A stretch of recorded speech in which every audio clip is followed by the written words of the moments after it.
Now, over the last few days, there's been a lot of breaking news in the video game industry, from Nintendo to Sony, Xbox. Everyone's wondering, what is the future of console?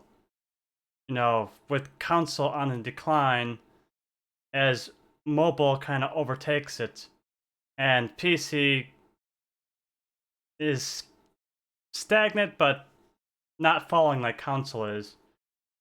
But all the companies are trying to figure out how do they continue their growth or at least stave off decline. And one of the popular topics is basically multi-platform. If you can't get them to your platform, then release content on everyone else's platform. And that's been a positive gain in the gaming industry as a whole as we move towards that, because console exclusives pretty much do kind of suck. But I don't think that's the only thing that's going to happen here. And here's why. There have been rumors in the past, and I couldn't find them all, but I know I've read them, that Microsoft is internally thinking about other things to do besides just releasing multi-platform. They're also considering changing Xbox and what its identity really is. And I genuinely think they're going to shift the identity of Xbox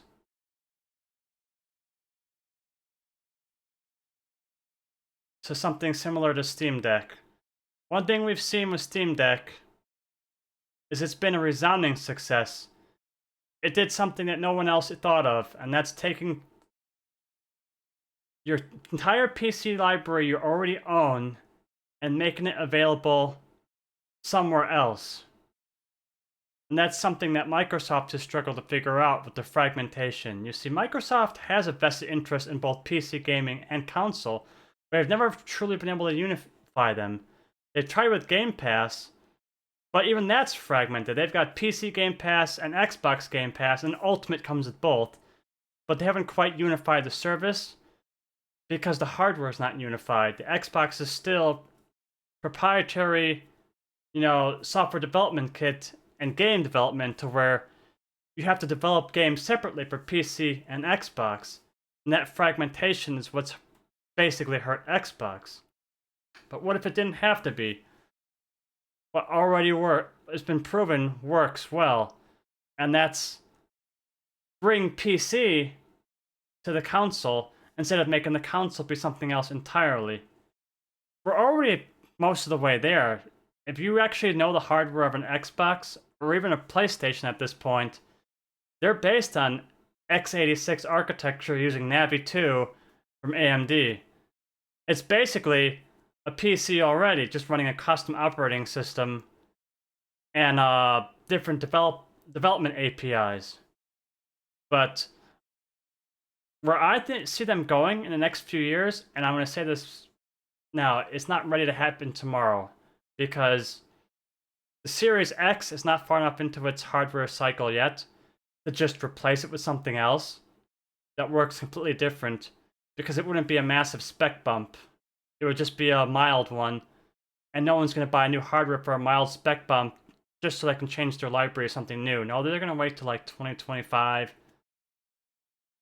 or in and around there, when they can actually release new hardware that's much better, especially as silicon is getting more advanced. They're shrinking dies, they're making advancements to where they can actually fit more into a smaller device, which is what they need to do. They need to take what already is a PC and scale that down to Xbox, and basically do one of these,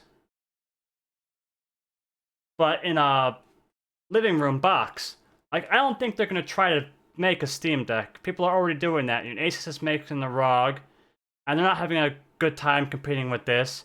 Granted, it's probably because they have failing SD card readers and shit customer service, but I'm not going to get into that. There's plenty of YouTube videos on that already. But set-top box isn't going away anytime soon, because there's still the problem with approaching accessibility on a budget scale, or accessibility that's more durable to a younger audience. Like, you're probably not gonna get an expensive gaming PC for a younger audience and hook it up in your living room TV. That's just not gonna work. You still need a console type box to plug into that. But you need one that's one library, one store. And I think that's where Microsoft is gonna go with this. I think they're gonna follow the route to Steam Deck, and the next Xbox, mark my words, the next Xbox is gonna be able to play PC games. It's gonna have a modified version of Windows still. It's gonna be like separate, but they're gonna adapt their SDKs and make it so that porting games to Xbox is basically just a PC game, but with a profile that fine-tunes the graphics settings and such for the target hardware of console. They're going to make it a lot easier to just unify it, and they're going to say they're going to work on it. It's probably going to take time, like it did with Steam, don't get me wrong. But they already have a good example of Fallout that can do it in much less time. But they're going to have it to where that box that hooks up to your TV plays the same games you own on your PC and vice versa. And that's going to be the future of gaming for Xbox. That's how they're going to unify what they're already strong at, which is those two markets they dominate in, but they fragment themselves. Now, what's going to happen with Sony? Sony, we already know, is making a PlayStation 5 Pro. We know the specs and everything. People are wondering, why are they doing it? Well, see, they don't have a vested interest in PC like Microsoft does. But they do have a vested interest in something else. Television market. In fact, when the PlayStation 4 Pro came out, what was the primary reason it came out? Because 4K TVs becoming mainstream, and they were too far away from the PlayStation 5 to capitalize on this technology. They couldn't sell 4K TVs if nothing was in 4K. So they had to make a PlayStation 4 Pro to bridge that gap. Suddenly, they had a console that could do 4K. But what are we talking about now? Not only are we talking about 4K TVs that are expected to run higher frame rate content, 4K 60, 4K 120, they're now trying to sell 8K TVs. And guess what the PlayStation 5 is rumored to have? The 5 Pro. 8K. Sony knows what they're doing. They have to make their products work hand in hand. I mean, even you buy a Sony TV, they work so well with the Sony PlayStation because they have communication that no other TV brand has with the PlayStation 5. Like auto calibration and the like. So Sony's going to go about things different with their future. With the PlayStation, I think their IPs are still going to be timed exclusive. They're going to release them to PCs sooner, though. Because again, the console market alone is shrinking. They need multi-platform to really make it work. And unlike Microsoft, which has an advantage here with making an Xbox basically a mini PC, I don't think Sony can go that route. So they're going to just hang on for dear life with their current business model, just like Nintendo is. Nintendo's also going to hold on to dear life with their business model, and it'll work because both of those two companies have IPs that are really strong. And while Microsoft, they screwed that up years ago. Any IPs that were really strong, they let go stagnant, or they released crappy versions of them that didn't do well. So they're just going to have to go towards what they're strong at, which is going to be the PC market and the Xbox market becoming one. That's just where I see it going. And I know you've probably watched me in the past, and I've talked a lot about World of Warcraft. And you don't see me talk about other video gaming, but I'm a big tech nerd. I follow all gaming and all tech. And the future really is mobile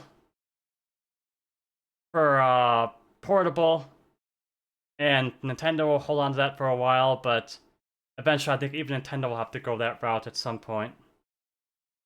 And unification of everything else just to try to compete with that mobile landscape. Mobile hardware is getting powerful. In fact, let's talk about that for a little bit. Nintendo and mobile. They're pioneering something that that PC and other consoles are behind on, and that's alternate technology and just going a different route. While Xbox, PlayStation, and PC are all still on the x86 train, and x64, basically the Intel and AMD technology there, Nintendo and mobile isn't pushing towards the much more efficient but still powerful ARM architecture. Nintendo Switch is based on a custom ARM technology developed by NVIDIA called Tegra, and they're working on a Switch 2 that's again based on that technology. Mobile is based on ARM, which on the Android side is Snapdragon, and on the Apple side is their impressive Apple Silicon. In fact, that technology has been so impressive that they moved their Macs over to it, and we've seen that scaled up, and people have realized, wait a minute, there's something here.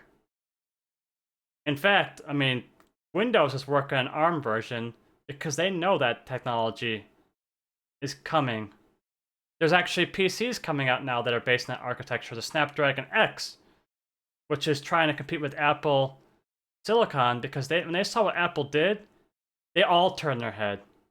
Whether you're an Apple fanboy or not, you turned your head when they released Apple Silicon that was blowing away the competition at a fraction of the power consumption.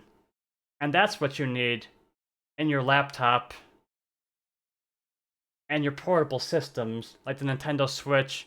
And Steam Deck is not using ARM yet, but I wouldn't be surprised one bit to see a future Steam Deck that moves away from Intel and AMD and moves to a Snapdragon type architecture once things get more mature. And you might think, no way they're gonna do that. Why would they do that?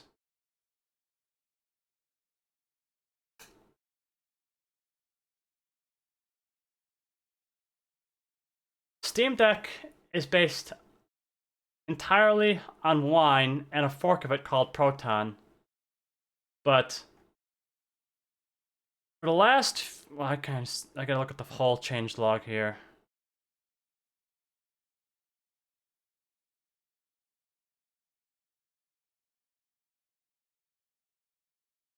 Lately, they've been investing a lot, and I mean a lot of resources in improving ARM64 support in Wine, which is the back end behind Proton. Proton is just Wine plus several other components working together. But Wine project as a whole knows where the future is too.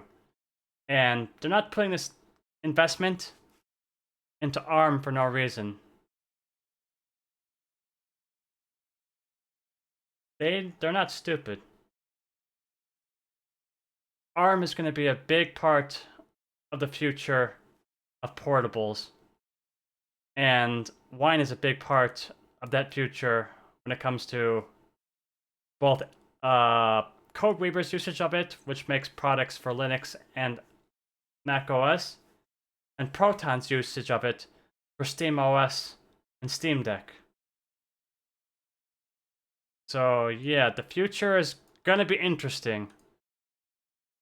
And the two main points I'm calling out now is that the technologies will be used to play your PC games on mobile devices will continue to evolve along with the hardware, and the console devices are going to go that same route, at least in Microsoft's court. And Nintendo and Sony are going to be stubborn goats and wait as long as they can to avoid that by clinging to their valuable IPs. But Sony at least has a different marketplace when it comes to TVs, and using their consoles to help sell those. So, fragmentation is going to last a while longer, for sure. But, mark my words, the next few years are going to be interesting. And this video might come back up in a few years, and I'll be like, haha, told you so. Anyways, this is just a random rant I felt like recording at 5 o'clock in the morning. So forgive the random thoughts, but you know, I want to keep this YouTube momentum going and uploading my thoughts for people who are interested in hearing them. So there you have it. That's my thoughts on the